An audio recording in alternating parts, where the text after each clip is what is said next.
How are you? Ingoni, how are you? Nah, I'm alright. It's good to meet you again. It's always a pleasure. Nasi ndine unge mvunzo mnyuani, Pastor. Okay. Bhaibheri rinoti kudi pamusoro pejewellery. Tinobvumidzwa kupfeka jewellery because inini ndotodawo jewellery yangu ndotoifarirawo pachangu. Okay. All right. Good one. I'll just try to be straight and to the point. Yeah. Ukaverenga bhaibheri a certain trend rinotaura towards jewellery, and the trend yacho inouya iri in two rails, if you want to put it that way.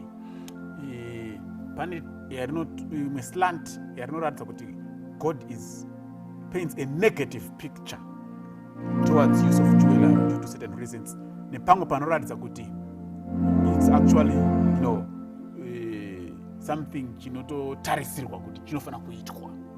So let me start panopainta inotaridza kuti inoratidza kuti it's a bit negative. Something chisiri kukurudzirwa, something chisiri kutarisirwa. Pakadaro pese ndichaverenga mavhesi acho matatu. Ari kuratidza kuti God prefer simplicity and plainness in dressing. Kana munhu achipfeka whether male or female, let me say a Christian should rather value simplicity and plainness than holding upon yourself a lot of additionals. Okay? Yeah. Let me read first from 1 Peter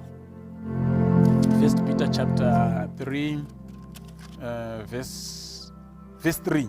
It says here, do not let your adornment be merely outward, that of arranging the hair, wearing gold, or putting on of fine apparel.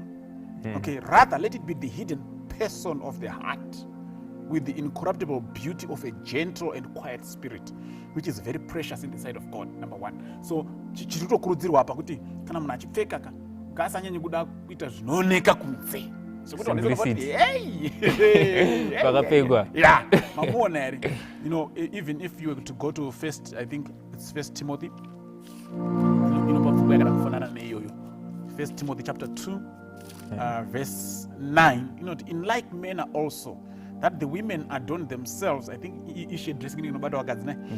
adorn themselves in modest apparel with appropriate and moderation, not with braided hair or gold or pearls or costly clothing. You see, parako discouragwa zvinooneka kunze.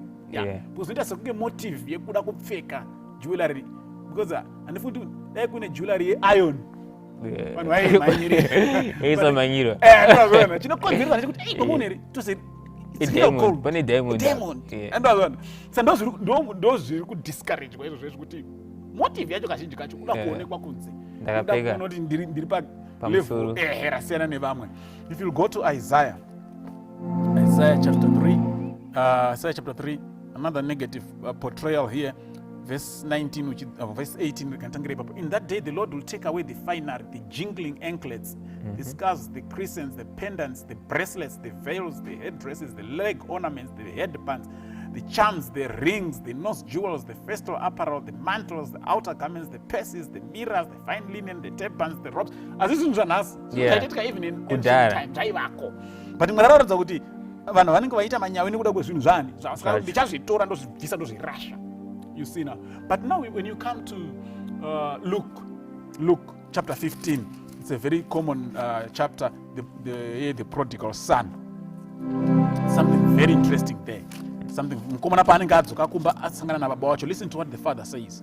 And the son said to him, Father, I have sinned against heaven and in your sight, and I am no longer worthy to be called your son. But the father said to his servants, bring out the best robe and put it on him, and put a ring on his hand and sandals on his feet. Jesus would use an example iri kushanda zvinhu zvasingadi. Iye. Saka uchaona kuti ukazotarisa zviri true manje. Ndambotaura kuti it's two rails. Zvinenge zviri negative nezvinenge zviri positive.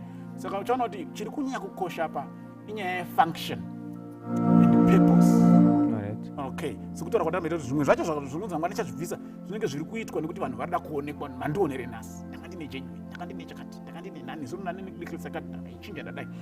But koita certain jewellery in a certain function. Inonzi functional jewellery.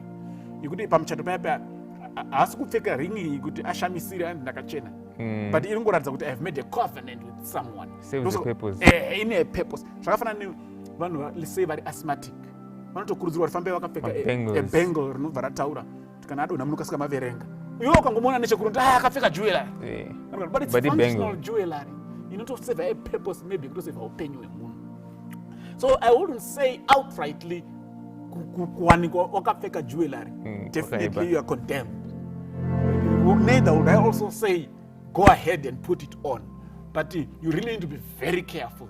Kune mari zvaari kusakurudzira nezvimwe zvinogamuchirika zvichiendana nepurpose or function that part of the jewellery that you are putting on. But kune mamwe masozezi kuti even yemuchato yacho ukaipfeka they will not accept you. Havatodi zvachose.